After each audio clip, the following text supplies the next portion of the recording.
विपुल जी disconnect हो गए भाई साहब।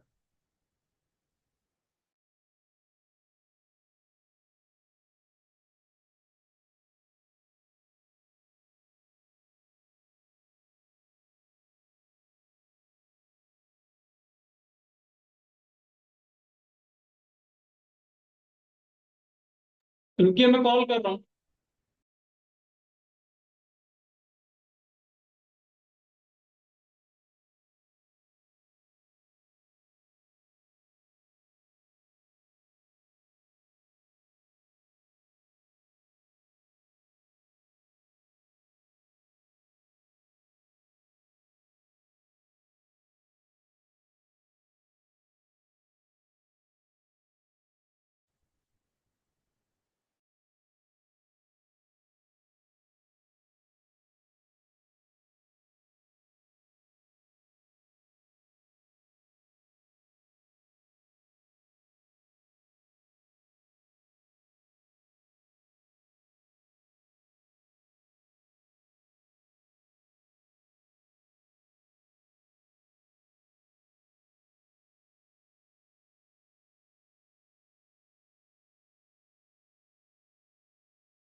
अब बात हो गई, डिप्टी ज्वाइन कर रहे हैं।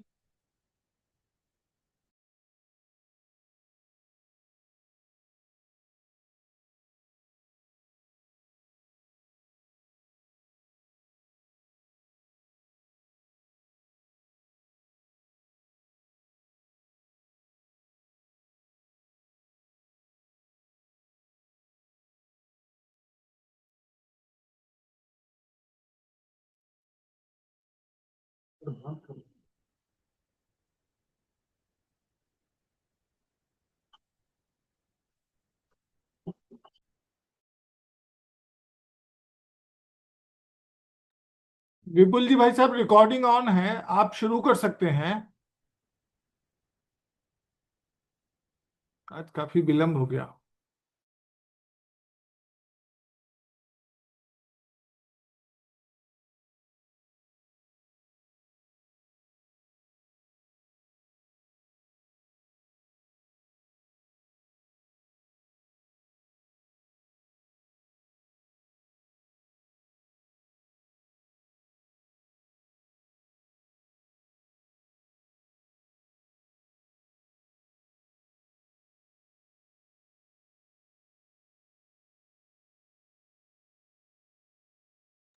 विपुल जी, आवाज आ रही है?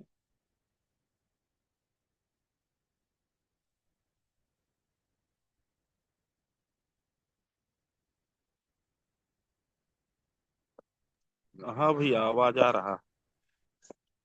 और विपुल जी का माइक बंद है। हेलो। हाँ विपुल जी, शुरू कर सकते हैं।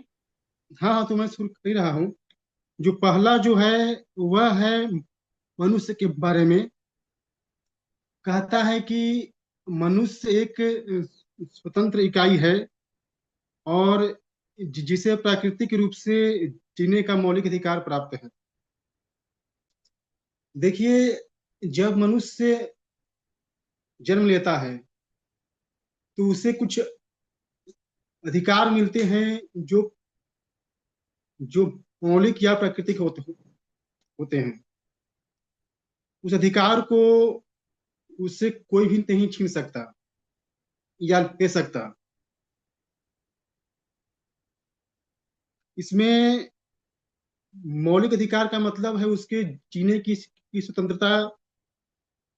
और इसकी जो सुरक्षा की गारंटी है वह संविधान देता है। और यह मनुष्य को प्राकृतिक रूप से प्राप्त है। जो दूसरा है वह वासना के बारे में है। वासना के बारे में इसमें यह बात कही गई है कि इसमें सोचने समझने की शक्ति खत्म हो जाती है और शारीरिक भूख तक सीमित रह जाती है। ऐसे भी हमारे धर्म ग्रंथों में कहा गया है कि जब व्यक्ति वासना का शिकार होता है तो उसे सही गलत का फर्क नहीं रहता। तो ये बात सही है। और जो तीसरा है कि व्यक्ति के जो झुकाव के दो आधार होते हैं, न्याय और अपनत्व, और इन्हीं के आधार पे हमारा जीवन चलता है। देखिए, जब हम समाज में अपना जीवन जीते हैं तो हम चाहते हैं दो ही चीज, या तो हमारे साथ न्याय हो, मेरे साथ उचित व्यवहार हो, या फिर अपनत्व हो। कोई ऐसा मिले जो मुझे अपना कहे, मेरी बातों को कुछ समझे, मुझे जाने। लेकिन समस्या तब आती है जब अपनत्व के आधार पे जब हम जीवन जीते हैं तो उसमें झुकाव किसी व्यक्ति के प्रति होता है या किसी वस्तु के प्रति होता है, तो इसमें पक्षपात आ जाता है, और यह सही नहीं है। स्वस्थ समाज के लिए पक्षपात पूर्ण मानसिकता गलत है। तो इसमें इसी बात को कहा गया है कि न्याय के आधार पर ही व्यक्ति को जीवन जीना चाहिए। जो चौथा है कि आम आदमी को हम तीन वर्गों में बांटते हैं। देखिए, अगर हम भारतीय संदर्भ में बात करते हैं तो आम व्यक्ति को या व्यक्ति को हम तीन वर्गों में बांट सकते हैं।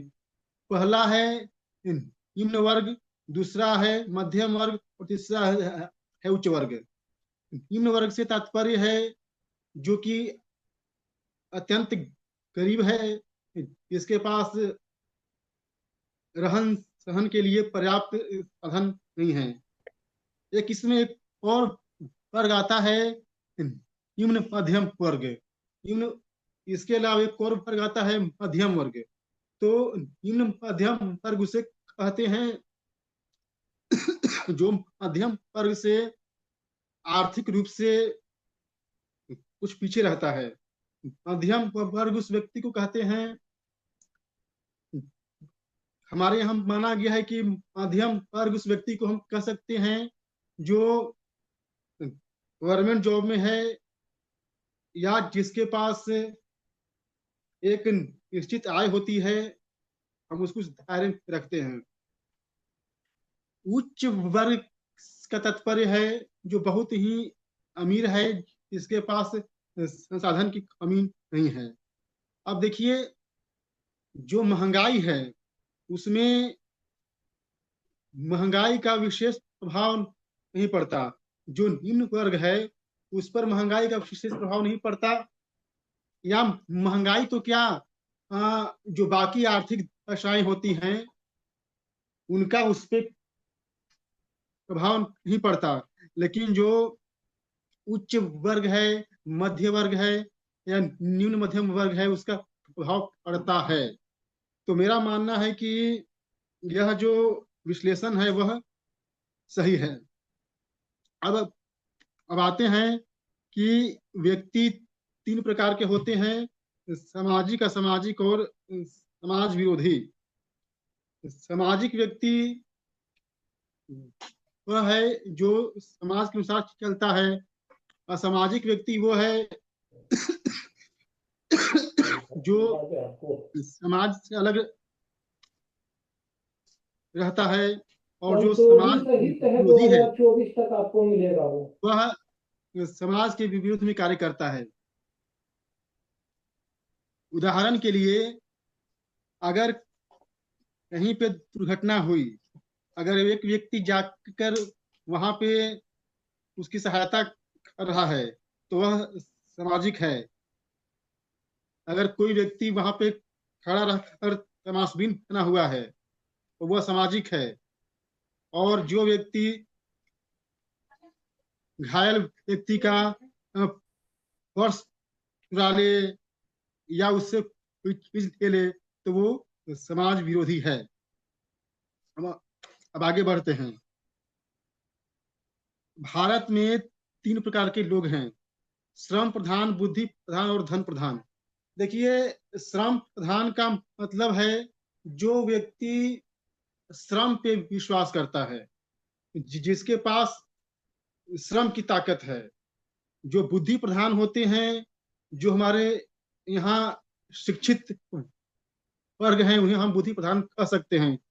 और धन प्रधान का मतलब हुआ जो पूंजीपति वर्ग है, जो धनाढ्य वर्ग है, हम उसमें इसमें शामिल कर सकते हैं। अब यहाँ पे वर्ण व्यवस्था की बात की गई है, तो जैसा कि हम जानते हैं 4 प्रकार के वर्णों का विभाजन है। इस पे ज्यादा कुछ कहने की आवश्यकता नहीं है। अब आते हैं कि व्यक्ति का जो संस्कार, हम उस पर बात करते हैं। देखिए, हर व्यक्ति का एक संस्कार होता है।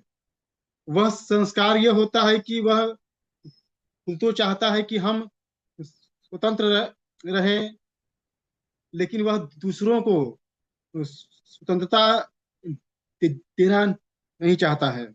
यह हर व्यक्ति की मानसिकता है। इसमें ये कहना कि वो गलत है, मेरे हिसाब से सही नहीं होगा। ये उसका स्वभाव है। लेकिन हाँ, ये प्रवृत्ति गलत है। भले हम उस इंसान को गलत ना कहें, लेकिन यह प्रवृत्ति अच्छी बात नहीं है।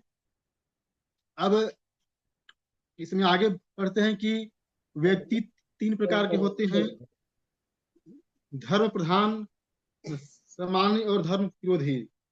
यहाँ पे धर्म का मतलब, जहां तक मैं समझ पाया हूं, वह है नैतिकता, आचरण और सदाचार। अगर हम इस दृष्टिकोण से इसकी हम व्याख्या करते हैं, तो धर्म प्रधान व्यक्ति वह है जो नैतिकता, आचरण और सदाचार में विश्वास करता है। सामान्य व्यक्ति होता है जो करता है और नहीं भी करता है, या तटस्थ रहता है। या तीसरा हुआ धर्म विरोधी, जो धर्म के खिलाफ व्यवहार करता है, मतलब धर्म के खिलाफ आचरण करता है, कि उसका व्यवहार है वह अनैतिक, समाज विरोधी और अपराधीमय होता है। आगे बढ़ते हैं कि यहाँ पे बात कही गई है कि शत्रु हम किसे कहेंगे। शत्रु का जो मतलब है कि कोई व्यक्ति जब हमारी आलोचना करता है, तो उसे हम आलोचक कहते हैं। जब वही वही व्यक्ति आलोचना से आगे बढ़ जाता है, जब वही व्यक्ति उतना आगे बढ़ता है, तो उसे हम विरोधी कहते हैं। और जब वही विरोध है से आगे बढ़ता है, तो उससे हम शत्रु कहते हैं। और यही उसकी परिभाषा है।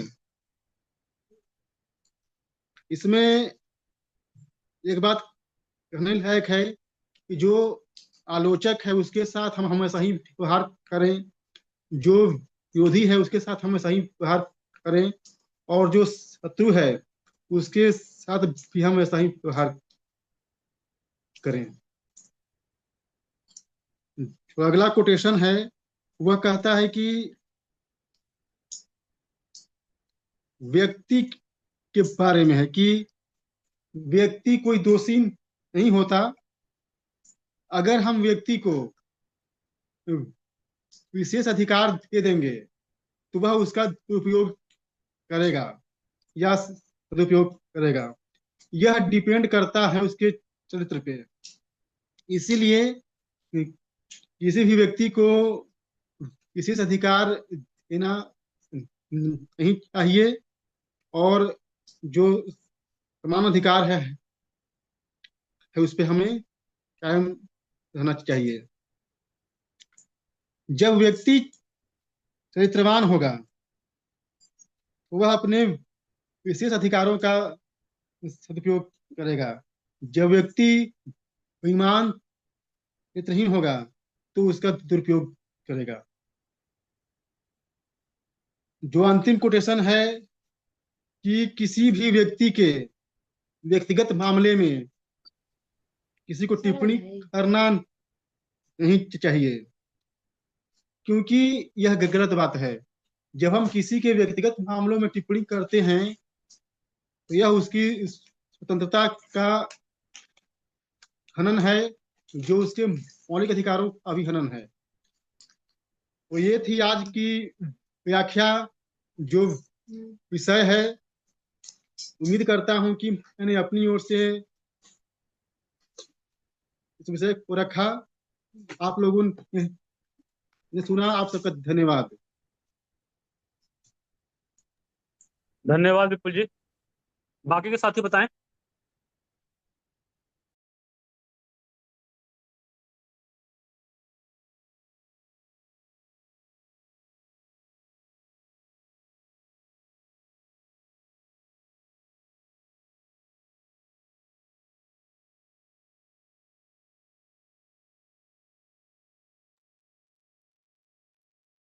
देखिए, विषय आज का बड़ा है, कई सारे कोटेशंस हैं इसमें, तो सभी साथी कुछ ना कुछ रख ही सकते हैं किसी बिंदु पर।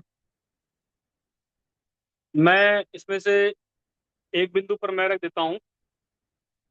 हम लोग जो पूरा का पूरा जो ये कार्यक्रम कर रहे हैं, या हम लोग इतने लंबे समय से 2-4 वर्षों से जो भी चर्चा चल रही है हमारी, हम लोगों ने एक चीज पर विचार किया है कि व्यक्ति दोषी नहीं है, दोषी व्यवस्था है।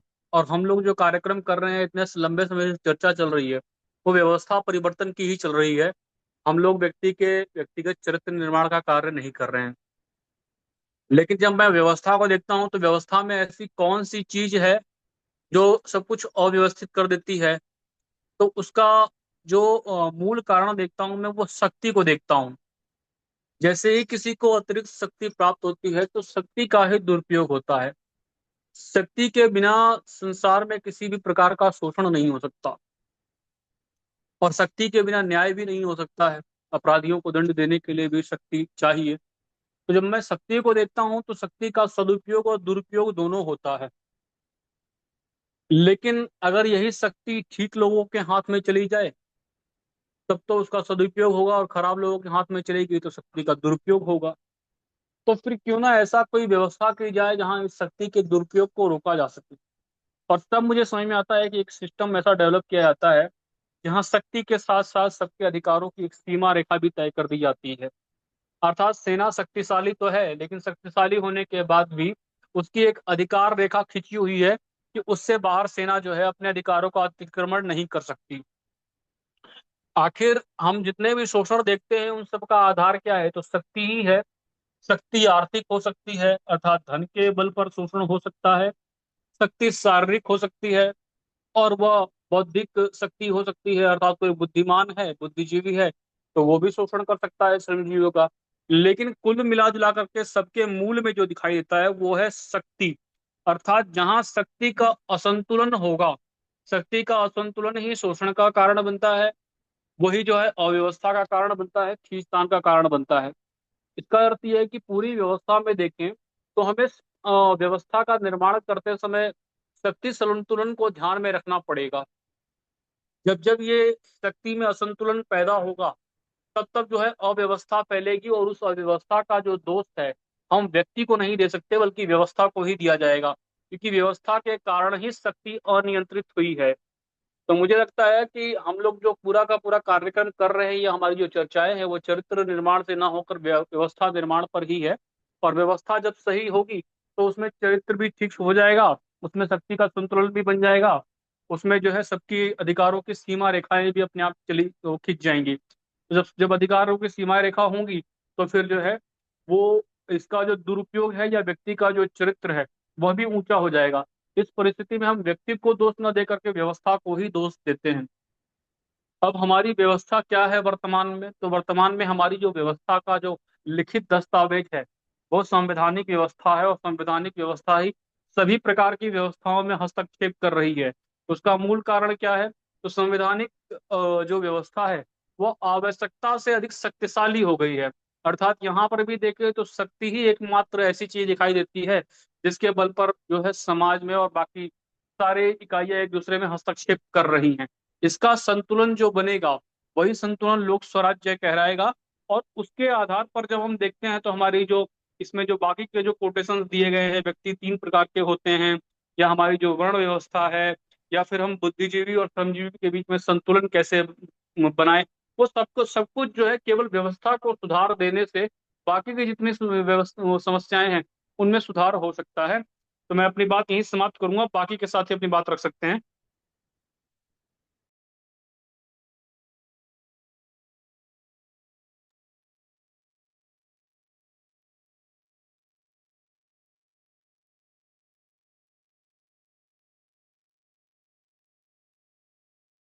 जी बताइए राजेश प्रजापति जी।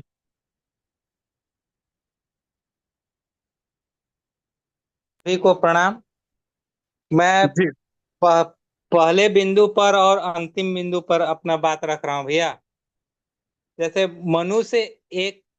मनुष्य एक स्वतंत्र इकाई है जिसे प्राकृतिक रूप से जीने का मौलिक अधिकार स्वतः प्राप्त है। लेकिन मुझे लगता है कि आज के समय में क्या कोई व्यक्ति स्वतंत्र है? मेरे को तो नहीं लगता है कि कोई स्वतंत्र है। कहीं पर कानून का डर, कहीं पर समाज का डर, कहीं पर परिवार का डर, कुछ ना कुछ डर हमेशा बना रहता है। कितना भी व्यक्ति अच्छा काम करे, कोई ना कोई उलझन डालेगा ही। कुछ चीज भी करे, जहां व्यक्ति को अगर सीधे ढंग से फायदा नहीं मिल रहा है तो गलत ढंग से घूरेगा ताकि उसको उसमें से फायदा निकाल सके। तो मुझे लगता है कि आज के समय में व्यवस्था ठीक बनेगी, व्यवस्था परिवर्तन ठीक ठाक होगा, तभी व्यक्ति स्वतंत्र हो सकता है। एक अंतिम बिंदु है, किसी व्यक्ति के व्यक्तिगत मामलों में अनावश्यक टिप्पणी करना उसकी स्वतंत्रता का अतिक्रमण माना जाए। यह बात ठीक है भैया, लेकिन मनुष्य का स्वभाव भी तो है कि एक दूसरे के बारे में, उसकी अच्छाई बुराई के बारे में बात करता है, तभी उसे सुख मिलता है या अच्छा लगता है। बाप बेटा के बारे में, भाई भाई के बारे में, मित्र मित्र के बारे में। मित्र अच्छा काम करेगा तो भी बोलेगा, गलत काम करेगा तो भी बोलेगा।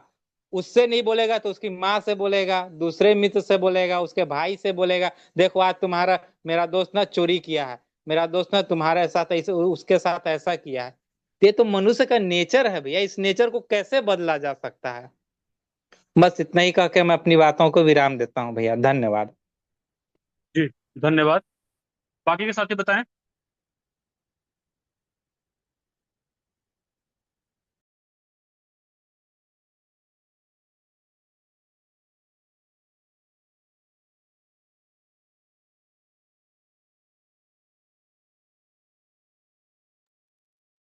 बंधुओं को नमस्कार। जी बताइए पवन जी। मनुष्य स्वतंत्र इकाई ईश्वर की प्रदत्त स्वतंत्रता उसका मौलिक होती, लेकिन स्वतंत्रता किसी व्यवस्था या भीख में नहीं मिलती। स्वतंत्र होना मनुष्य का स्वभाव है,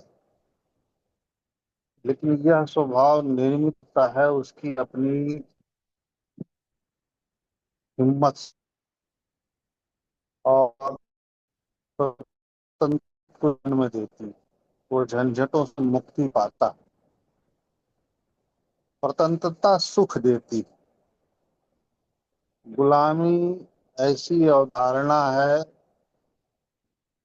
जिसे प्राप्त करके मनुष्य सुख की अनुभूति करता है। स्वतंत्रता झंझट है। स्वतंत्रता पाने के लिए व्यक्ति को ब्राह्मण वर्ण को अपनाना पड़ता है। चारों वर्णों में सिर्फ एक ही वर्ण ऐसा है, ब्राह्मण वर्ण, या मार्गदर्शक वर्ण जो स्वतंत्रता प्राप्त कर सकता है। बाकी और किसी भी वर्ण में स्वतंत्रता प्राप्त करना, स्वतंत्र होना जोखिमपूर्ण है। क्षत्रिय यदि स्वतंत्रता चाहेगा तो किसी राजा के प्रति वह दास रहे, किसी राष्ट्र के प्रति वह दास रहे। व्यापारी स्वतंत्रता और परतंत्रता का चक्कर में पड़ेगा तो उसका नुकसान होगा। व्यापारी सिर्फ व्यापार करता है, वैश्य सिर्फ व्यापार करता है। शूद्र वे लोग हैं जो बातों की झंझावत में पड़ते ही नहीं, वह ईश्वर के प्रदत्त सुखमय जीवन को प्राप्त सुखमय जीवन को जीते हैं और अपने पैशन अनुरूप अपना पेशा चुनते हैं।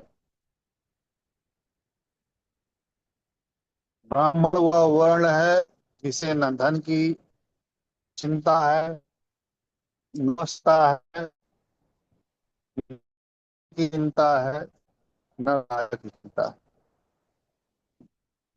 ऐसे गुण जिसका निधन है कि स्वतंत्र हो सकता है। स्वतंत्रता उसी सुसुप्त होगी जिनके अंदर ये गुण विद्यमान होंगे। वासना में व्यक्ति की सोचने समझने की शक्ति समाप्त होकर शारीरिक भूख तक सीमित रह जाती है। वासनाएं कई प्रकार की होती हैं और जिस भी वासना में लिप्त होगा व्यक्ति वह अपने वो को समाप्त कर लेगा। व्यक्ति के झुकाव का आधार होते हैं न्याय और बिल्कुल है। तीन बांटे जा सकते हैं, निम्न, मध्यम और उच्च।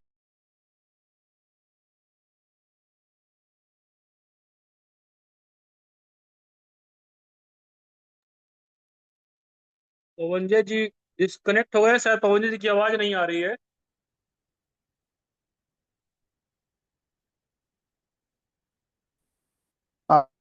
वर्ग नहीं बांटा जा सकता है, वह निम्न है न उच्च है न। इंसान होना ही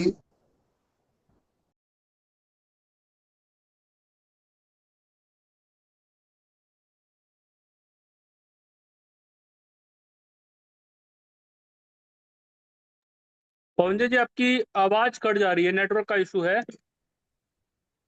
डिस्कनेक्ट भी हो गया भाई साहब, कोई और डिस्कनेक्ट माइक हो गए पे बात रखे जी। जी। कोई और साथी बताएं।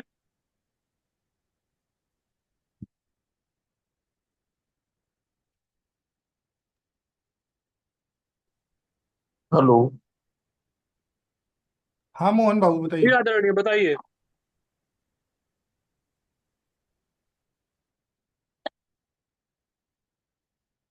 मेरे यहाँ नेट चला गया था।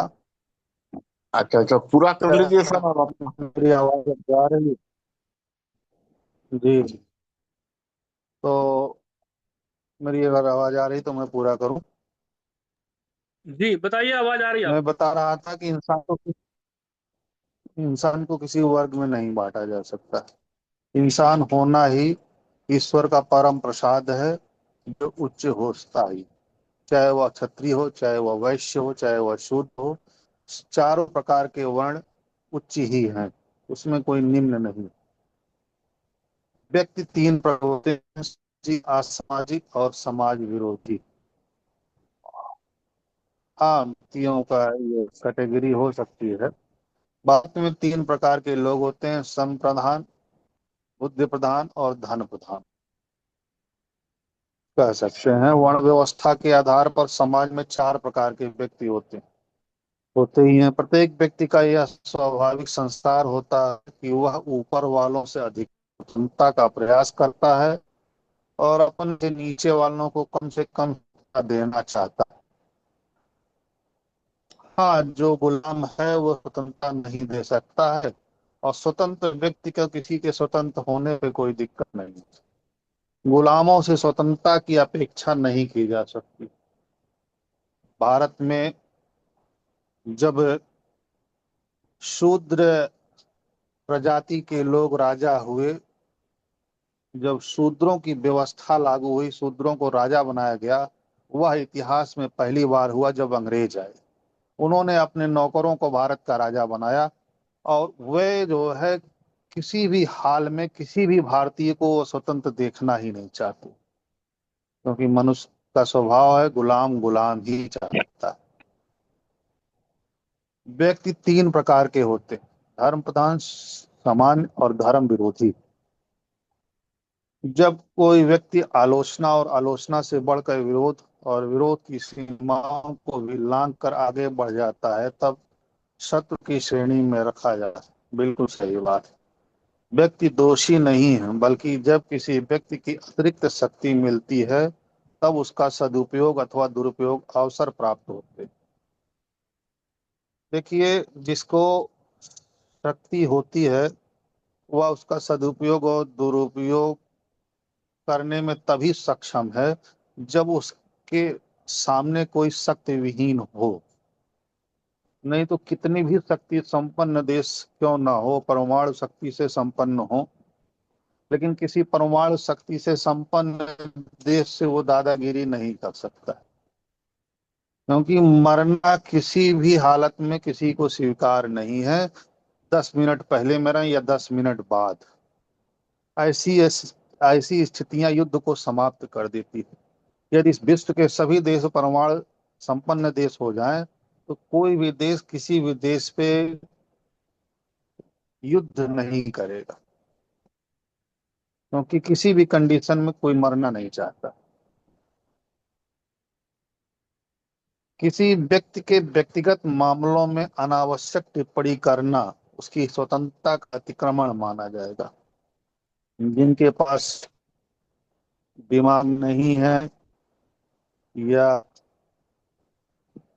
या कह लीजिए वो सामाजिक नहीं है, वो लोग व्यक्तिगत टिप्पणी करते ही हैं।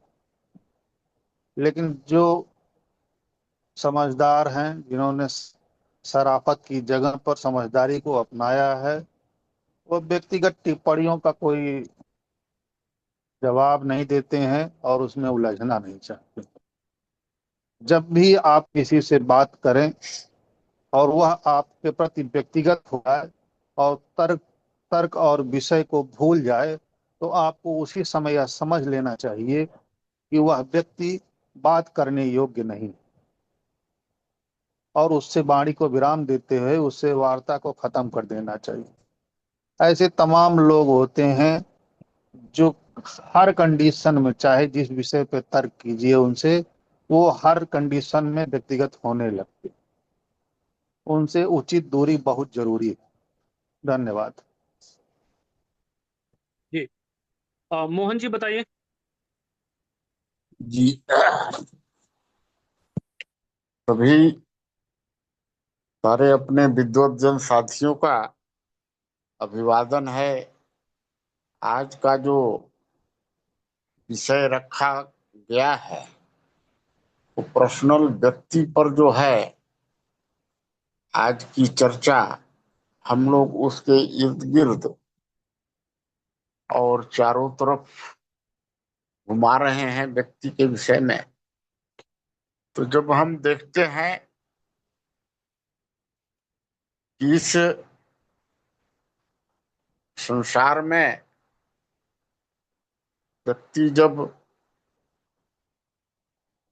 अवतरण लेता है तो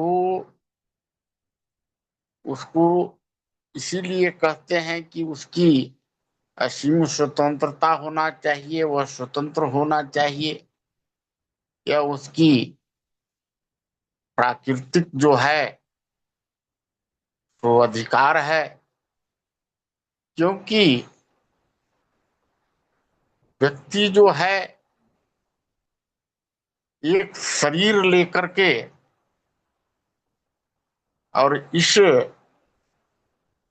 धरती पर या पृथ्वी पर अवतरित होता है। तंत्र हो या समाज हो या कोई भी दुनिया का व्यवस्था, अभी तक ऐसा नहीं है कि उसको या उसमें प्राण वायु दे सकता है। तो अगर उसके अंदर कोई आत्मा देता है, प्राण वायु देता है, उसको में चेतना देता है, तो वो ईश्वरीय शक्ति है या प्राकृतिक शक्ति है, चाहे हम उसको जिस रूप में ले लें। तो ये अधिकार जो है, इसलिए उसका प्राकृतिक हो जाता है, और उसका जो जीने का अधिकार है वो भी उसका प्राकृतिक होता है। और प्रकृति के द्वारा ही चाहे भले इस पृथ्वी पर हर एक मानव एक समान उनकी बुद्धि नहीं होती है, एक समान शकल नहीं होती है, एक समान बौद्धिक क्षमता नहीं होती है, लेकिन वह ईश्वर के यहाँ से ही बौद्धिक रूप से 5 ज्ञानेंद्रिय और श्रम करने के लिए 5 कर्मेंद्रिय लेकर के अवतरित होता है। वो भी वो ईश्वर से ही मिलता है उसको। तो इससे अगर वह धनोपार्जन या कुछ संपत्ति या कुछ एकत्रित करता है, वो संपत्ति का भी अधिकार उसका जो है मूल अधिकार में आ जाता है। अब जो बौद्धिक क्षमता ईश्वर देता है, उस बौद्धिक क्षमता के अनुसार वह अपना अभिव्यक्ति भी करता है। तो अभिव्यक्ति भी उसकी जो है सो प्राकृतिक अधिकार या मूल अधिकार में आता है। चौथा जो है वो निजता का अधिकार है। ये भी उसको ईश्वर के यहाँ से प्राप्त है कि भाई अपना उसको जीवन जीना है। तो हर एक व्यक्ति जो है अपना जीवन अपने हिसाब से जी सकता है। ये मूल अधिकार के रूप में जो हम लोग 4 अधिकार जो देखते हैं प्राकृतिक रूप में, तो इसके लिए असीम स्वतंत्रता जो हम लोग बताते हैं ये व्यक्ति को प्राप्त है। अब जो है एक बात यह है कि आप अपनी असीम स्वतंत्रता मूल अधिकार का उपभोग कर सकते हैं, जी सकते हैं, लेकिन आप ही के तरह जो है इस दुनिया में करोड़ों करोड़ों व्यक्ति हैं, उनको भी इसी प्रकार का अधिकार जो है सबको मिला हुआ है। तो हर एक व्यक्ति को, चाहे वह नर हो या मादा हो, उसको इस चीज का ध्यान देना होगा कि हमारी जो अधिकार है उसका हम अतिक्रमण न करें और हमारी अधिकार के उपयोग से किसी दूसरे को उससे किसी प्रकार का बाधा न पहुंचे। जिस प्रकार हम अपने स्वतंत्र रूप से अपने अधिकार का उपयोग कर रहे हैं, उपभोग कर रहे हैं, वैसा ही दूसरा भी करे। अब दूसरी बात जो है, जो शारीरिक भोग की या वासनात्मक शक्ति की आती है, तो अगर वास्तव में और सत्यता के रूप में देखा जाए तो जब भी वासनात्मक शक्ति या एक दूसरे के प्रति जो है आकर्षण का या सम्मेलन का जो होता है, तो उसमें चाहे आप जहां भी देखें उसमें चाहे वह स्त्री होता है या पुरुष होता है, नर होता है या मादा होता है, बस इतना ही होता है उसमें। और पूर्व में ये बात कहा गया है कि लव इज ब्लाइंड होता है, प्रेम एक अंधा वस्तु होता है। इसमें हम इतिहासों में या आज भी रोज पेपर में या टीवी में, व्हाट्सएप में अभी अभी हम पढ़ रहे थे, कई जो हैं आपको ये मिलेगा कि बिना कोई विचार करे और जब उनकी 16-17 साल से ऊपर की अवस्था हो जाती है और उनके अंदर जो शारीरिक भूख जागृत होती है, तो उसको अगर वो सहमित या बर्दाश्त नहीं कर पाते हैं तो उसमें वो कभी पुरुष पक्ष का आत्महत्या का देखिएगा, कभी स्त्री पक्ष का आत्महत्या का देखिएगा, कभी दोनों साथ में आत्महत्या का देखिएगा। अगर समाज उन पर प्रतिबंध या उनको विवश बेबस और लाचार करता है तो पूर्व में भी हम देखे हैं जो सोनी और महिवाल की घटना है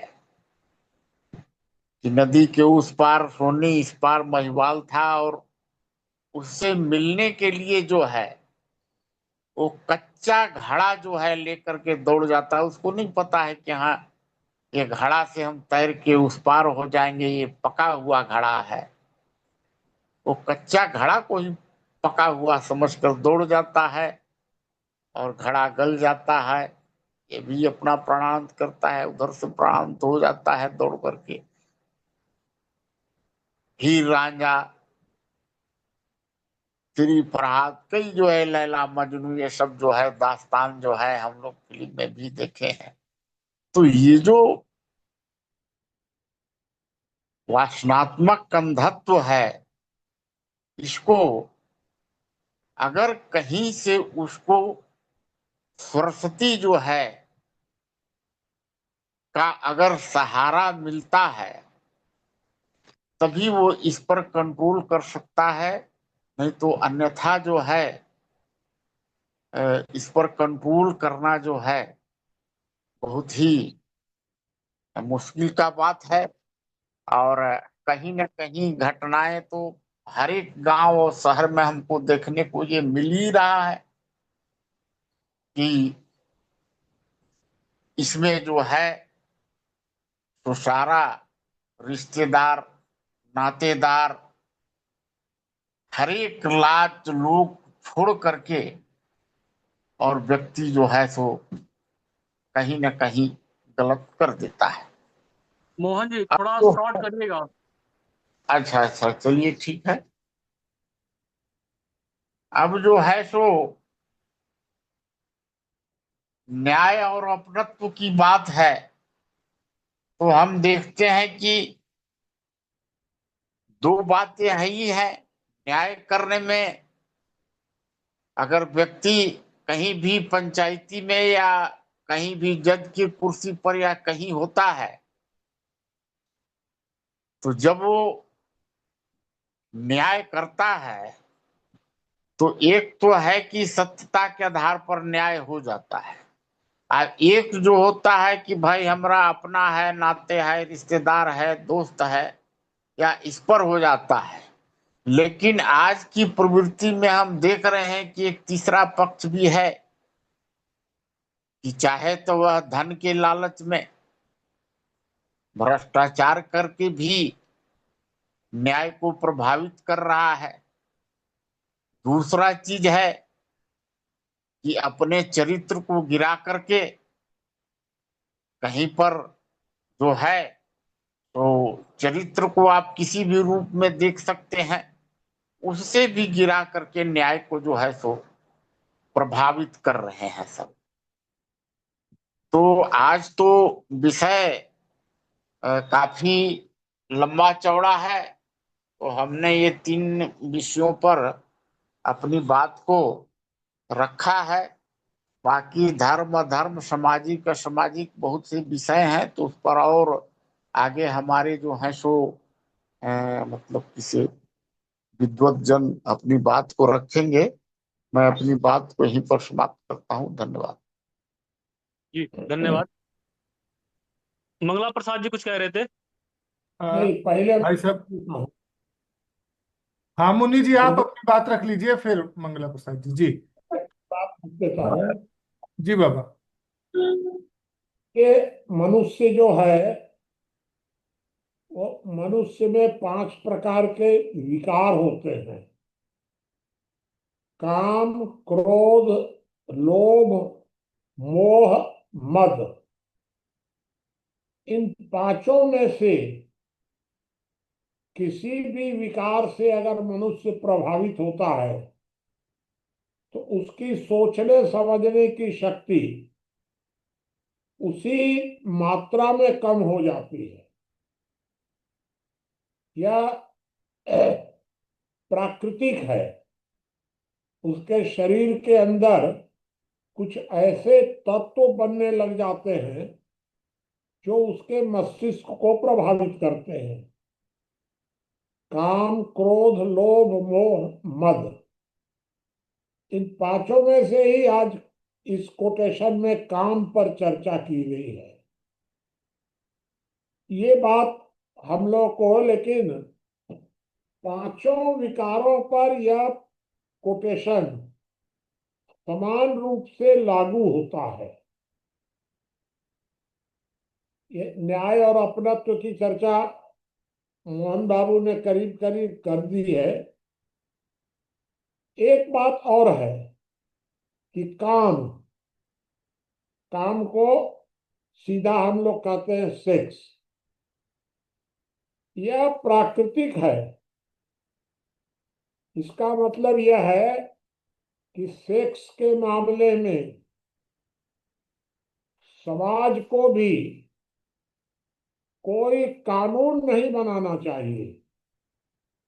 राज्य को तो खैर बनाना ही नहीं चाहिए, राज्य का तो कोई मतलब ही नहीं है इस संबंध में। समाज को भी दखल नहीं देना चाहिए।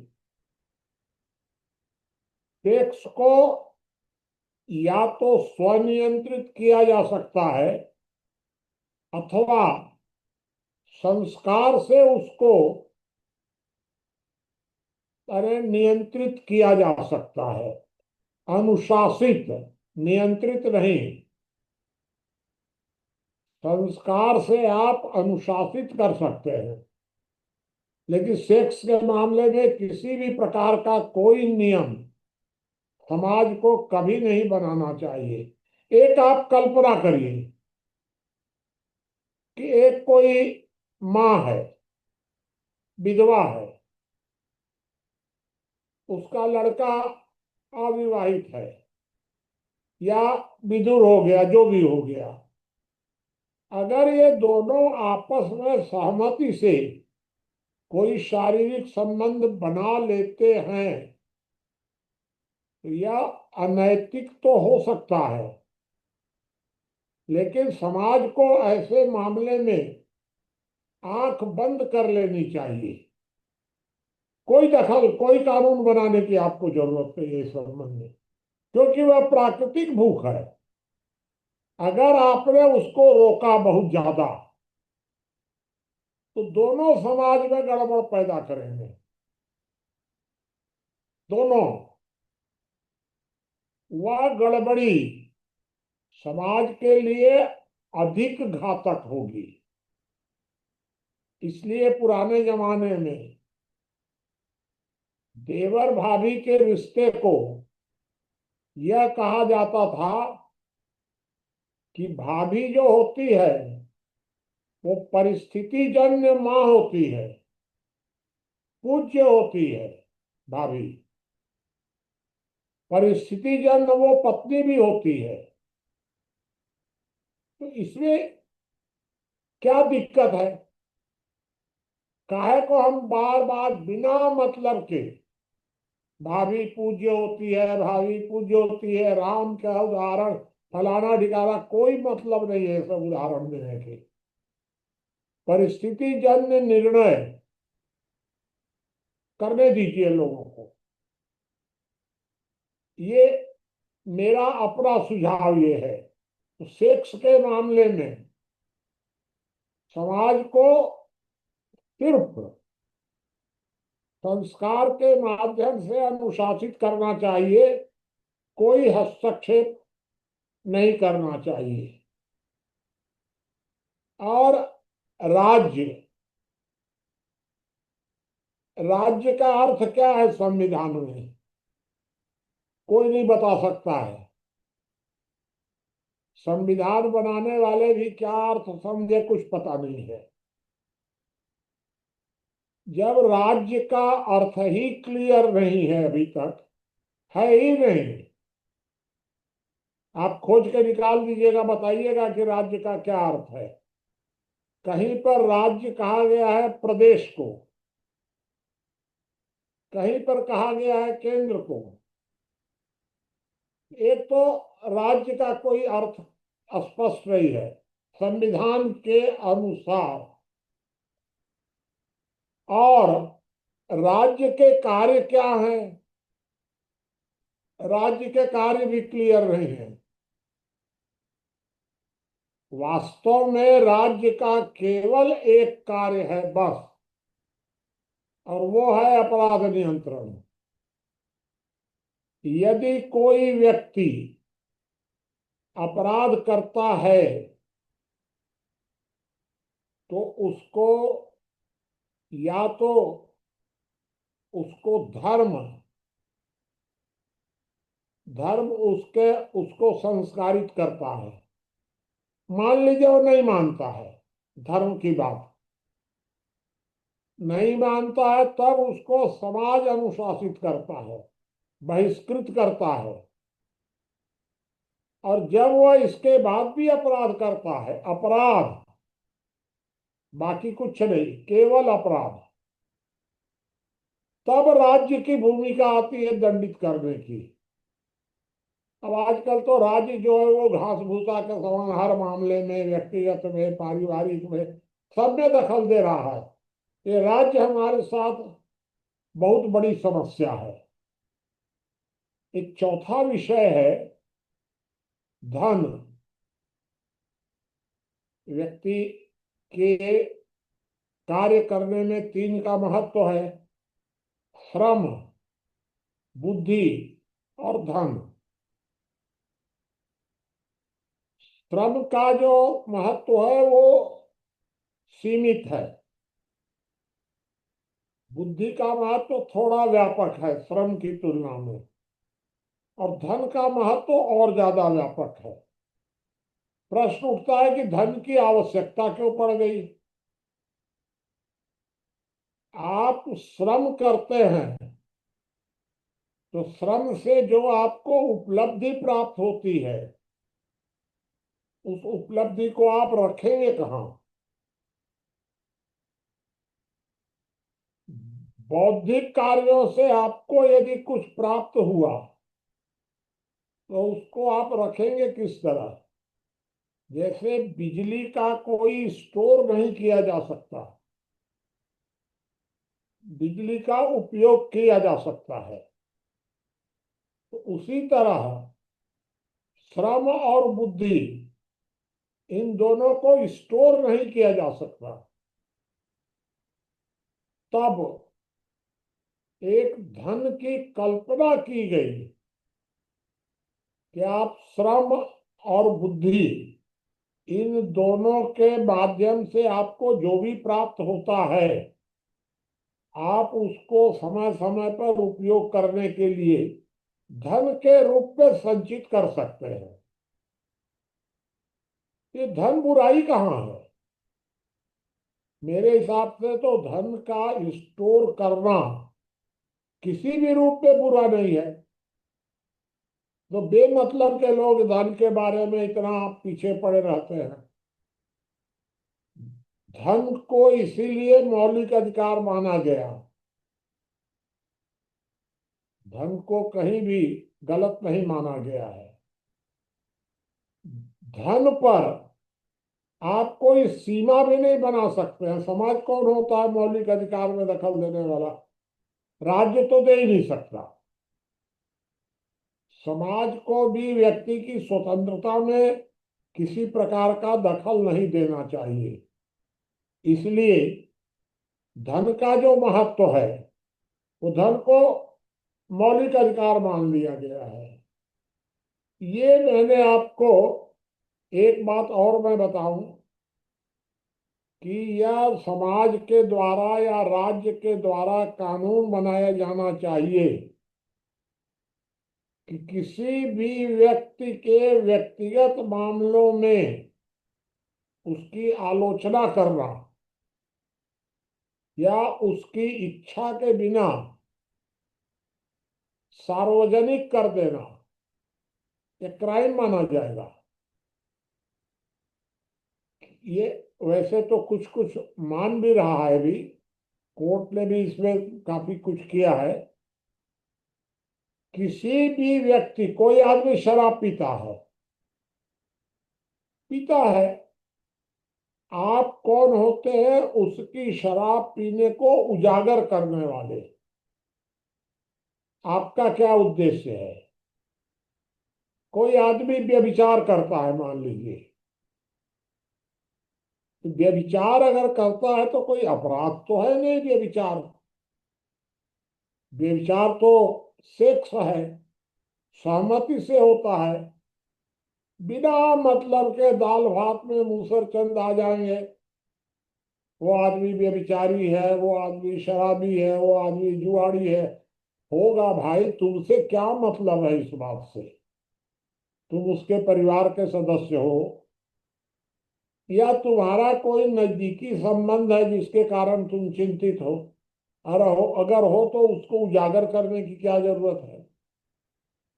तो इस तरह ये कोटेशन तो बहुत लंबा है, सब मिला करके 10 कोटेशन है, लेकिन मैंने 4-5 बातें आपके सामने रखी हैं और आप अपनी चर्चा को आगे बढ़ाइएगा।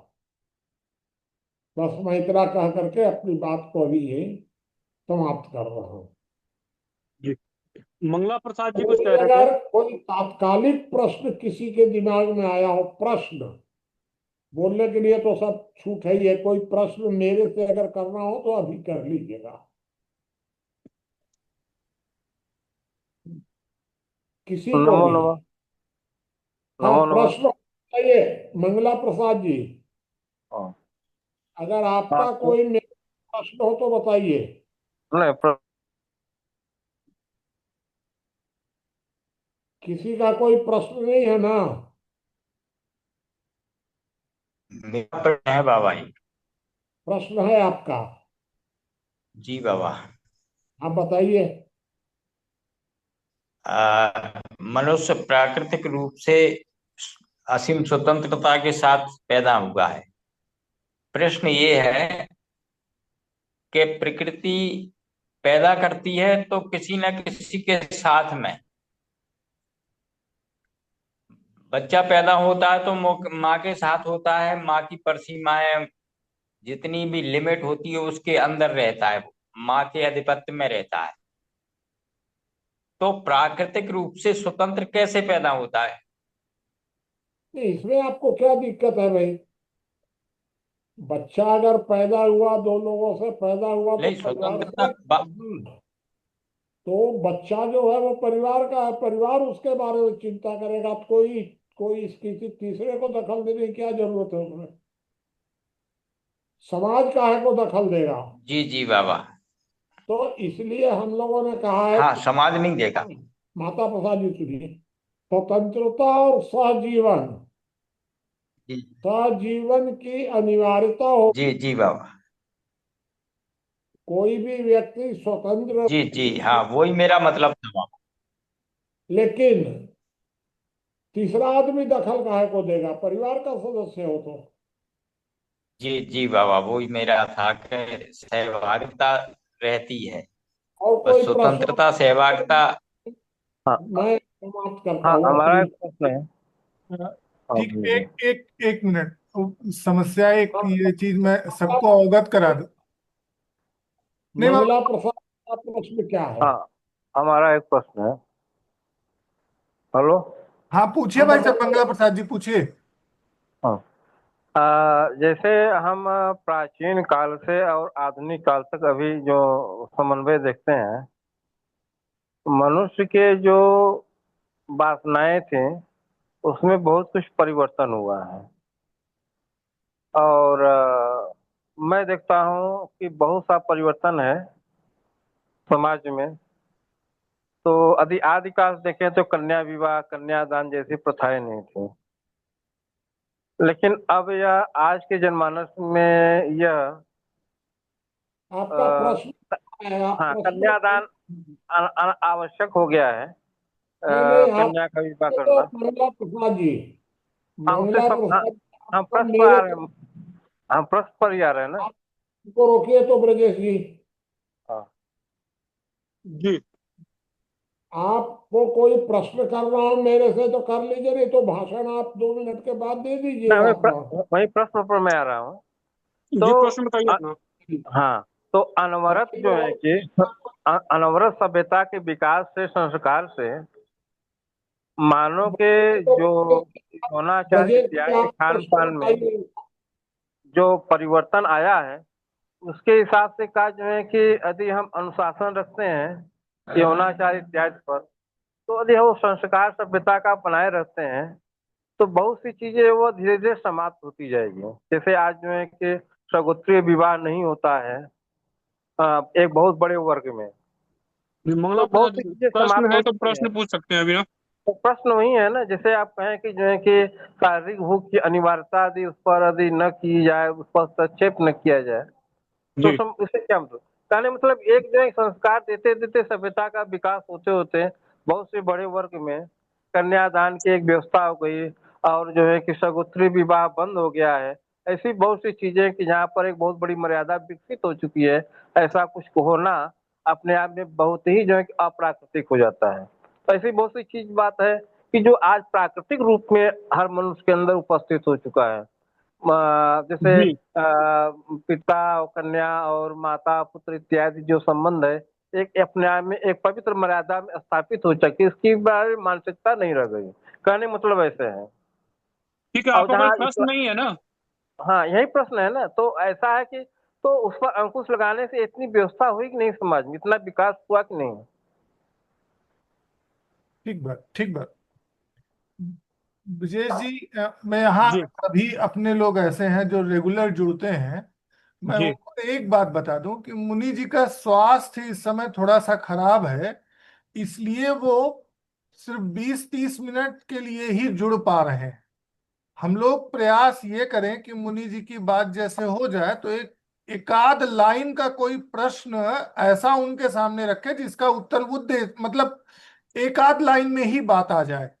अन्यथा अपनी बात अब कहें, मुनि जी खैर निकल चुके हैं। मंगला प्रसाद जी को अगर अपनी बात में और कुछ जोड़ना है तो जोड़ सकते हैं। बस हमारा प्रश्न यही था कि अनवरत जो है सभ्यता का विकास होते होते तो जो यौनाचार की वृत्ति है उस पर एक बहुत बड़ा अंकुश आया, और एक स्वाभाविक प्रकृति बन चुकी है बहुत बड़े वर्ग में ऐसा। तो वह क्या प्रकृति जो है कि एकदम विस्तारित रूप नहीं ले सकता? ऐसे इस्लाम में जो है कि बहन के साथ भी ऐसा कोई प्रतिबंध नहीं है, जहाँ वहाँ चलता है। लेकिन जहाँ एक बड़े वर्ग में ऐसी व्यवस्था हो चुकी है, अब जहाँ फिर से जो है कि आधुनिक और प्रभाव में आ जा रहे हैं, वहाँ अलग बात है। तो कहने का मतलब ऐसा विकास हो रहा है, तो क्या ऐसा संभव नहीं होता है कि हम अति अनवरत जो है सभ्यता का विकास और संयम का माने अनुशासन बनाते बनाते एक समय ऐसा भी आ सकता है अपने वैवाहिक संबंध के अतिरिक्त कोई अन्य संबंध जो है कि संभव ही न रह जाए? ठीक बात।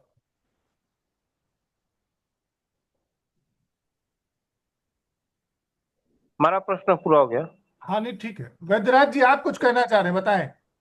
मैं कह रहा होता जी, कोई अनैतिक संबंध बनते हैं मान लो समाज में, तो किसी परिवार में मान लो अनैतिक संबंध बनता है आपस में, भाभी के साथ में या माँ के साथ में, तो ये तो मतलब कि है तो अनैतिक, लेकिन इसको मान्यता तो दी नहीं जा रही है ना। मतलब हमको उसमें हस्तक्षेप नहीं करना है, मान्यता नहीं दे रहे हैं, इसके बारे में टिप्पणी नहीं करनी है। साधु संत लोग जो है इसका मतलब कर्म फल का सिद्धांत बताएंगे, और ईश्वर का भय से नियंत्रित करेंगे समाज। इसको दंडित करने का प्रावधान नहीं होना चाहिए, इसमें हस्तक्षेप नहीं होना चाहिए। मुनि जी ठीक कहते हैं, ये हानि पहुंचाते हैं बाद में ज्यादा। मतलब अतृप्त रह जाने से, ऐसे लोग जो अतृप्त रह जाते हैं वो हानि पहुंचाते हैं समाज में। वो तो मेरा मानना है, लेकिन एक अनुशासन होने पर एक विकास तो बना रहेगा सभ्यता का।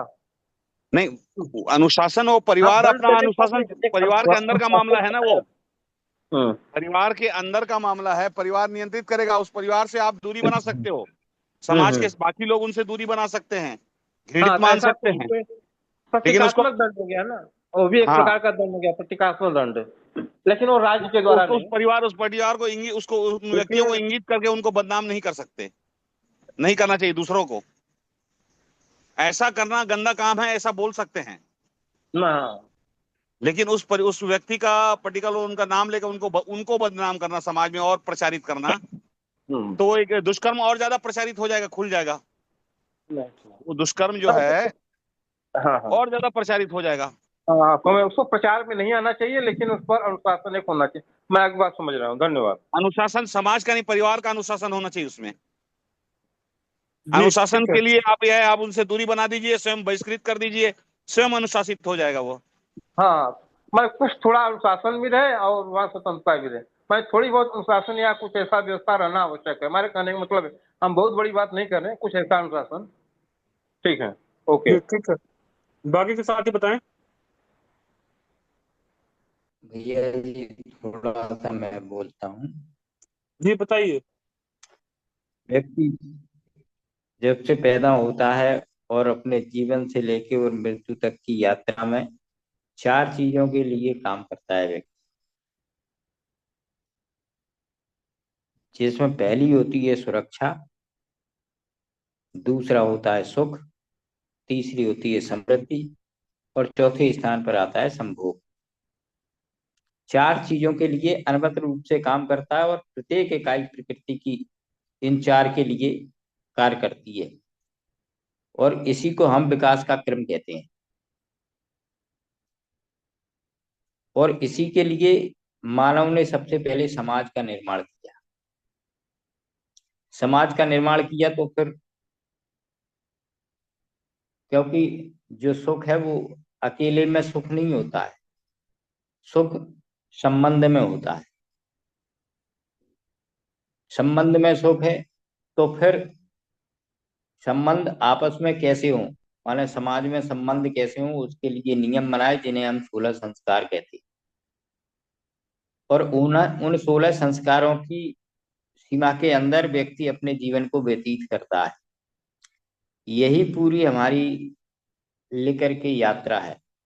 तो सुख जब संबंधों में है तो संबंधों की भी सीमाएं बनाई है, उसका एक अनुशासन बनाया है कि हमें क्या, कब, कैसे करना है। हम खाना भी हर समय नहीं खाते हैं, उसके लिए भी नियम बनाए। मतलब ये समाज का अनुशासन ही तो है कि जब 2 कालखंडों का मिलन हो उस समय हम भोजन तक नहीं करते हैं। भोजन, भजन और संभोग ये एकाकी चीजें हैं, मतलब गुप्त हैं, ये सबके सामने नहीं की जा सकती और करना नहीं चाहिए। ये अनुशासन है, करने को कोई रोक नहीं सकता है, जो जैसे करना चाहे वैसे करता है। नहीं तो फिर हमारे विकास क्रम का क्या होगा, फिर पशुओं में और मानव में अंतर क्या रहेगा अगर सारी चीजें पर्दे के बाहर हो जाए। तो अनुशासन केवल इसी का नाम है कि कोई किसी के काम में दखल ना दे। जो काम को करने के नियम समाज ने बनाए हैं वो उसी तरीके से करते जाएं, वही हमारा विकास है। और वहीं हम स्वतंत्र हैं, वहीं हमें सुख है, वहीं से हमारी समृद्धि को प्राप्त होते हैं हम, और वहीं से हमें सुरक्षा मिलती है। बस जी भैया जी, मेरा इतना ही कहना है। आगे चर्चा को आगे बढ़ाया, धन्यवाद। जी बाकी के साथी बताएं।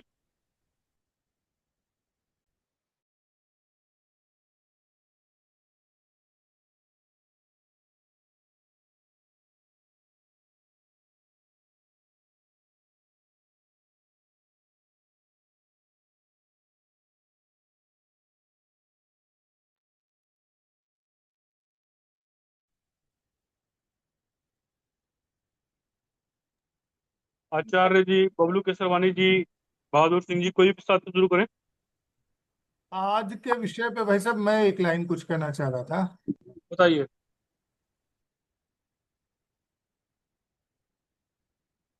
अ, मैं ये देख रहा था, आज सोच रहा था कि स्वतंत्रता जैसी एक चीज जो बात आती है बार बार की, व्यक्ति का मौलिक अधिकार है। वो मौलिक अधिकार एक ही है और वह है स्वतंत्रता। स्वतंत्रता से ही सारी चीजें परिभाषित होती हैं कि क्या है, कैसे कैसे किया जाए। तो स्वतंत्रता के बारे में मैंने यह विचार किया, तो समाज की जो रचना खड़ी होती है, दुनिया में बहुत सारे, इस पृथ्वी पर बहुत सारे जीव जंतु हैं, मनुष्य की ही क्यों एक समाज रचना ऐसी दिखाई पड़ती है जो कि समाज के रूप में एक एक ढांचागत व्यवस्था दिखाई देती है। तो उसके पीछे एक कारण समझ में आता है, वह मूल विचार है स्वतंत्रता। और ये स्वतंत्रता ही है जो समाज के द्वारा दी जाती है, प्रकृति के द्वारा नहीं। हम उसकी महत्ता बढ़ाने के लिए भले कह सकते हैं कि प्रकृति ने दिया है स्वतंत्रता, लेकिन समाज का नैसर्गिक गुण है स्वतंत्रता। मैंने इस पर आज विचार किया, मुझे लगा कि अगर एक व्यक्ति स्वतंत्र ना हो तो क्या समाज की कोई संरचना बन सकती है?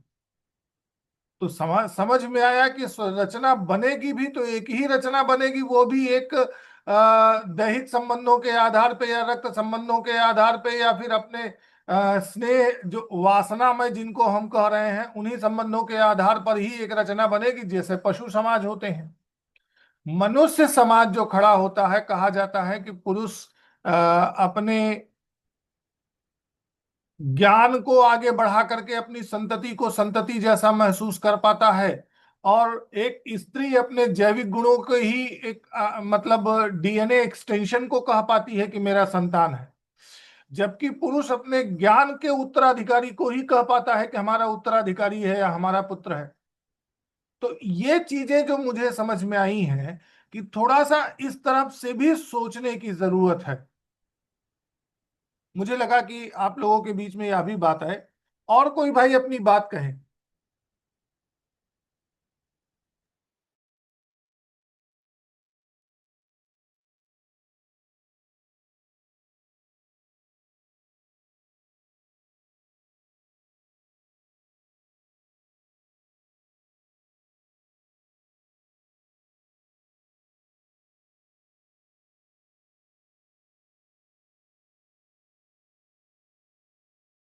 किसी साथी का कोई प्रश्न है या कोई बात रखना चाहे तो रख सकते हैं।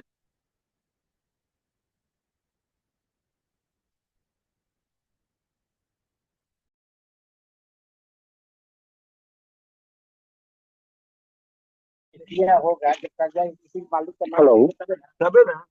एक्चुअली हो जाएगा। जी बताइए। हाँ, मैं थोड़ा सा सफर में हूँ। आचार्य जी कुछ लिख रहे हैं, इस पे थोड़ा सा विचार करने योग्य विषय है।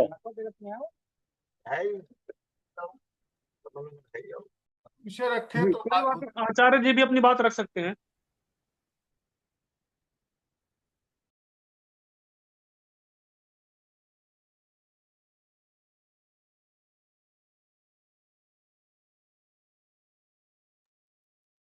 मुझे लगता है कि अगर किसी साथी का कोई प्रश्न नहीं है, कोई बात नहीं है, तो चर्चा को समाप्त कर सकते हैं फिर हम लोग। हेलो। जी बताइए आदरणीय। देखिए, आज का विषय में एक चीज रखा गया था कि निम्न, मध्यम और उच्च वर्ग जैसे है। तो जो आज का हम लोग परिवेश देखते हैं, तो हम लोग को यह भी ध्यान देना पड़ेगा कि आज उच्च वर्ग से अति उच्च और उच्चतम वर्ग भी जो है, मतलब समाज में देखने को मिलता है। अब मध्यम वर्ग में भी हम देखते हैं कि निम्न मध्यम वर्ग, उच्च मध्यम वर्ग और मध्यम वर्ग ये भी देखने को मिलता है।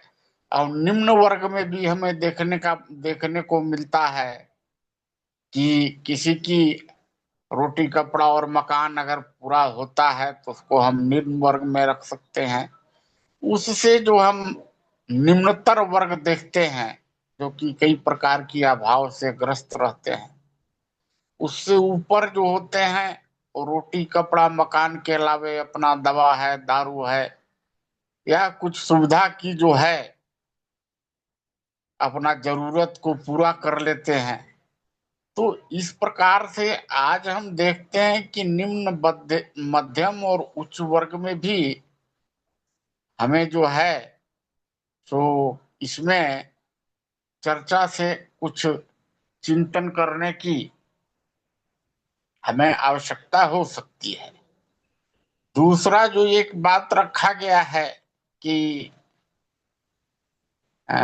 शरीफ, बुद्धिजीवी और शायद क्या चालाक रखा गया है, तो हमें बुद्धिजीवी में जो है,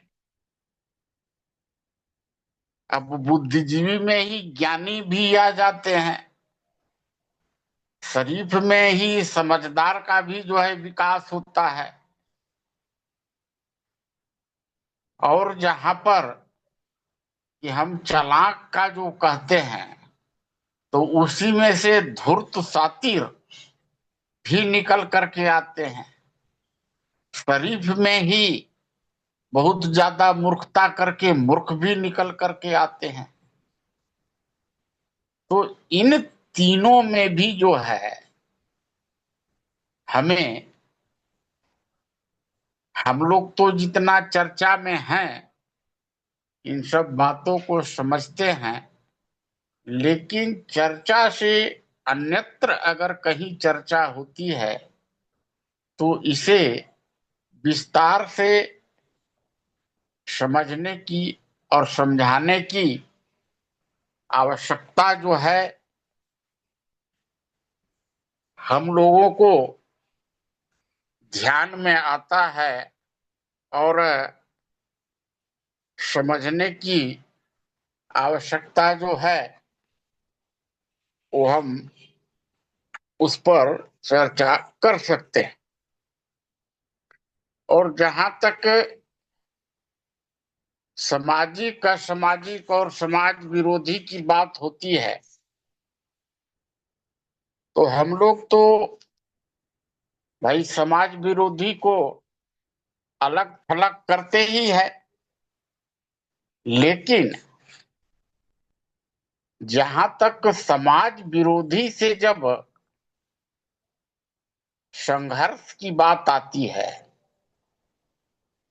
तो उस समय हम असामाजिक और अनैतिक जो हैं, जिनमें कि भ्रष्टाचार करने वाले, जिनका चरित्र पतन है, जुआ है, शराब है, या पर स्त्री गमन है, या मान लीजिए कि श्रम शोषण करने वाले जिसे जो हैं, या जाति धर्म के आधार पर जो बटे हुए हैं, इस प्रकार के जो असामाजिक या अनैतिक हमारे समाज में मौजूद हैं, तो हम इससे जो है दुराव या घृणा या अलग थलग इनको नहीं कर सकते हैं। इनको हमें साथ लेकर के, और जो इन्हीं के लिए जो धर्म गुरु हैं, प्रवचन करता है, या समाज में जो हैं और भी जो ज्ञानी हैं, मार्गदर्शक हैं, उनको समझा बुझाकर अपने पक्ष में करना पड़ेगा और इनको साथ लेकर चलना पड़ेगा, तब जाकर के हम समाज विरोधी से उनसे हम संघर्ष करके या उन पर हम उनको कंट्रोल या नियंत्रण कर सकते हैं। अगर हम इनसे अगर दुराव कर लेते हैं तो उसका परिणाम होगा कि समाज विरोधी तत्व इनको अपने में मिलाकर और ये मजबूत हो जाएंगे, और तब हमें जो है समाज में दबने की जो है जरूरत पड़ जाएगी, हम वहां पर कमजोर जैसे है किसे हो जाएंगे। तो इन सब चीजों पर भी हमें जो है तो ध्यान देना है, और इस प्रकार का मार्गदर्शन जो है हमें समाज में करने की आवश्यकता है। धन्यवाद। समय भी लगभग हो चुका है। बाकी और कुछ साथी कुछ सुझाव उझाव देना चाहें तो दे सकते हैं। 2 मिनट में अपनी बात रखना चाह रहा। हाँ रखिए, ब्रजेश अभी है जी, कम। आवाज आ रही है? जी बताइए मदन जी। हाँ तो देखो, इसमें दूसरा पॉइंट जो है वो मतलब वासना के बारे में कहा गया है। वासना मतलब हकीकत में जब आदमी को काम वासना सताती है तो उसका बुद्धि विवेक समाप्त सा हो जाता है। ये मुनि जी ने भी कहा कि मतलब ये प्राकृतिक भूख होती है। हकीकत में प्राकृतिक की भूख है। जैसे पशु पक्षियों में, जानवरों में, उनमें भी ऑटोमेटिक कुदरती मतलब प्राकृतिक भूख है। ऐसे ही मनुष्य के अंदर भूख होती है। अगर समय के अनुसार लड़के लड़की की शादी हो जाए तो ना तो देश में व्यभिचार बढ़े। तो ये जो है बात आती है काम वासना पर। वासना एक तो मनुष्य के भोजन पर भी डिपेंड रहती है। जो मनुष्य मांसाहार करते हैं, चाहे वो स्त्री है या पुरुष है, कोई भी हो, चाहे वो हिंदू हो या मुस्लिम हो, जो मनुष्य मीठ खाएगा, मदिरा पिएगा, उसको काम वासना निश्चित रूप से अधिक सताएगी। और जो लोग शाकाहार भोजन करते हैं, सात्विक रहते हैं, काम वासना तो उनको भी सताती है एज के हिसाब से, आयु के अनुसार, लेकिन उनको इतनी नहीं सताती जितनी मतलब जो मीठ खाने वालों को सताती है। मीठ खाने से जो लोग सेक्स करते हैं उनकी संतानें भी बिगड़ैल सी होती हैं और अधिक संतान होती है। एक एक व्यक्ति पर 10 10 12 12 बच्चे मिल जाएंगे। तो इस तरह से जो काम का वेग है बड़ा ही भयानक है। और इस काम के वेग को कोई 100 में, हजारों में एक आधी रोक पाता है। बड़े बड़े योगी महापुरुष डिग जाते हैं। संत महात्माओं की आपने कहानियां सुनी हुई हैं। वर्तमान में कुछ जेल भी काट रहे हैं, जिन्होंने कुछ धर्म कार्य भी करे हैं, विद्यालय भी खुलवाए हैं, धर्म प्रचार भी करा है, लेकिन फिर भी अब वो अपने को नियंत्रण नहीं कर पाए और मतलब कारागार में पड़े हुए हैं। तो इस तरह से साधु संत भी मार खा जाते हैं। लेकिन जो किशोरावस्था से योगाभ्यास करते हैं, चाहे वो लड़की है या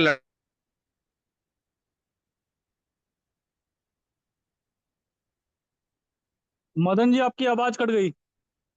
साधना करते हैं, नित्य संयम से उनकी दिनचर्या बिल्कुल फिट रहती है, उनको काम वासना कम सताती है और वो सफलता भी प्राप्त कर जाते हैं। जैसे मतलब ऋषि दयानंद जैसे योगी महापुरुष, स्वामी रामकृष्ण जैसे, स्वामी विवेकानंद जैसे, मतलब ऐसे महापुरुषों का भी हमारे देश में इतिहास भरा पड़ा है। और ऐसे भी प्राचीन दृष्टांतों में ऐसे भी ऋषि मुनि हैं जो अपने को कंट्रोल नहीं कर पाए। तो इस तरह से काम का वेग बड़ा ही मतलब भयानक होता है। और जब काम वासना सताती है तो छोटी छोटी लड़कियों से ही मतलब बलात्कार कर देते हैं और अंत में मर्डर भी कर देते हैं। जो सहमति से स्त्री पुरुष सहमति से सेक्स करते हैं वो एक अपराध नहीं होता। वो उनकी सहमति की मतलब उसको व्यभिचार भी नहीं करेंगे। और लोग मतलब बमंडर काट देते हैं, अरे ये स्त्री ऐसी है, ये पुरुष वैसा है। तो इस तरह से दूसरों को बदनाम भी नहीं करना चाहिए, क्योंकि उनकी दोनों की आंतरिक इच्छा है। तो इसलिए ये काम वासना का रूप बड़ा ही भयंकर होता है। इसे बहुत कम लोग कंट्रोल कर पाते हैं। बस इतना ही बोलूंगा।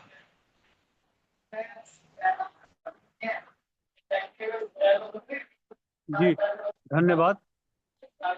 ठीक है, किसी का कोई प्रश्न है या कोई बात रखना चाहे तो रख सकते हैं।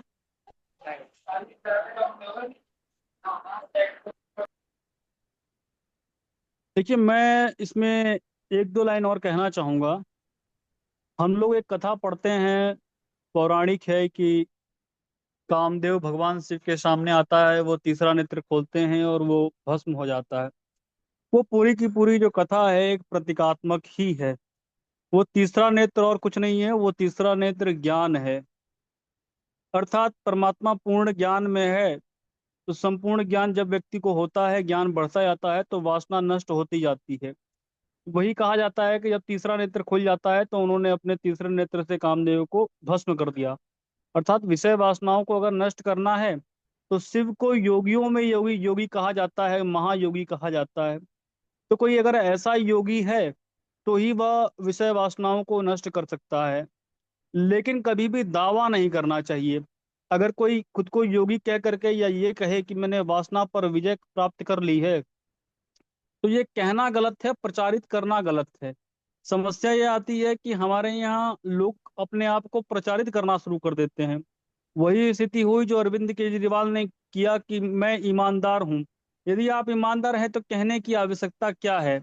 ये प्रचारित करने वाले जो लोग हैं कि मैं ब्रह्मचारी हूँ, मैं ईमानदार हूँ, मैंने वासना को जीत लिया है, ये सब प्रचार की वस्तुएं नहीं है। व्यक्तिगत है, आपने जीत लिया है तो अच्छी बात है।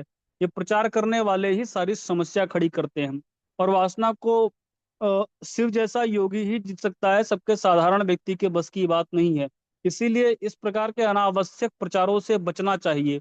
जो लोग खुद को ज्यादा चरित्रवान दिखाने का प्रयास करते हैं, अंत में देखने में आता है कि वही चरित्रहीन निकलते हैं। इसीलिए मनुष्य बन करके रहेंगे तब तो अच्छा है। ज्यादा देवत्व अपनाने का प्रयास करेंगे तो अंत में पता चलता है कि देवत्व तो उदय नहीं होता है, वो और आसुरी प्रवृत्ति के निकल जाते हैं। तो मानवीय प्रवृत्ति ही अगर अपना अपना ली जाए तो भी व्यवस्था सुधर सकती है। जी। ठीक बात है सर। किसी का कोई प्रश्न है तो रख सकते हैं, अन्यथा जो है मीटिंग को समाप्त करेंगे। ठीक है, आप सभी का जुड़ने के लिए बहुत बहुत आभार। कल मैं फिर। कल का वो बता दे रहा हूँ। हाँ भाई साहब, बता दीजिए, एक सॉरी। मिनट। कल जो है हमारा 8024 से लेके 8031 तक का कोटेशन रहेगा। अच्छा अच्छा, ठीक। जी, धन्यवाद। ठीक।